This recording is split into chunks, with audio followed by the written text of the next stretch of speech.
Quelqu'un m'a posé cette question, il a dit, et plusieurs personnes se posent certainement cette question, ils disent, la terre appartient à qui?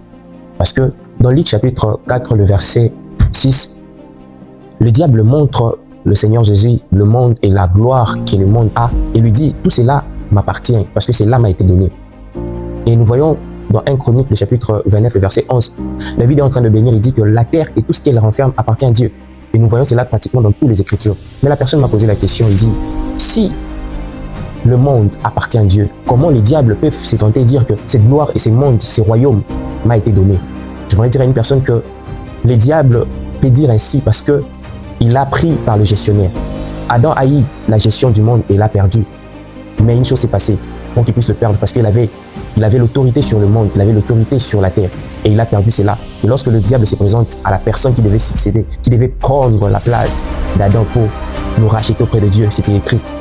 Il est venu avec cette même tentation pour dire que tout cela m'appartient parce que cela m'a été donné. Et il avait oublié une chose, que le Christ était venu pour racheter l'homme, pour restituer l'homme à sa place, là où il était devant Dieu. Et je voudrais te dire ceci, cette question plusieurs personnes se posent là, ils disent que l'or et l'argent, cela appartient aussi à Dieu ou appartient au diable.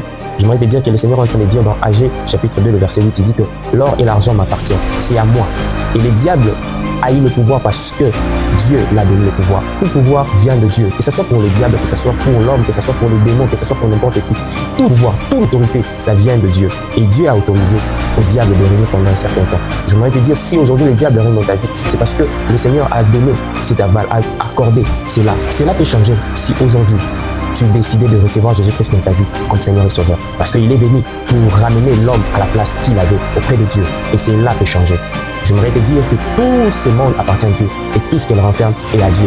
J'aimerais te dire également que lorsque tu donnes ta vie à Jésus, lorsque tu décides avec Dieu de t'engager, une chose se passe. Le Seigneur, parce que tout l'appartient, il a la capacité de faire concourir toute chose à ton bien. C'est pour ça qu'il est en train de dire dans Romains 8, verset 28, que toute chose concourt au bien de ceux qui aiment Dieu. C'est-à-dire, Dieu peut utiliser même le diable pour qu'il puisse te bénir, pour qu'il puisse te visiter. J'aimerais te dire que le monde aujourd'hui retient cela, elle appartient à Dieu et tout ce qu'elle renferme. L'or et l'argent est à Dieu. Le diable n'a le pouvoir que si Dieu le donne le pouvoir. C'est ainsi que je voudrais t'inviter et te dire que le Seigneur veut entrer dans ta vie pour qu'il puisse te donner cette opportunité de régner avec lui dans ce monde. Car le ciel sont les cieux de Dieu, mais il a donné à l'homme la terre. Aujourd'hui, la terre peut t'appartenir si tu décidais avec moi de régner avec Dieu. Et cela doit commencer par donner ta vie à Jésus. Ainsi, tu vivras le plan de Dieu, tu vivras la puissance de Dieu dans ta vie. N'oublie pas cela. Tu dois donner ta vie à Jésus-Christ car il revient bientôt pour régner avec nous. Que la gloire revienne à Dieu. Que Dieu vous bénisse quand vous êtes. Amen.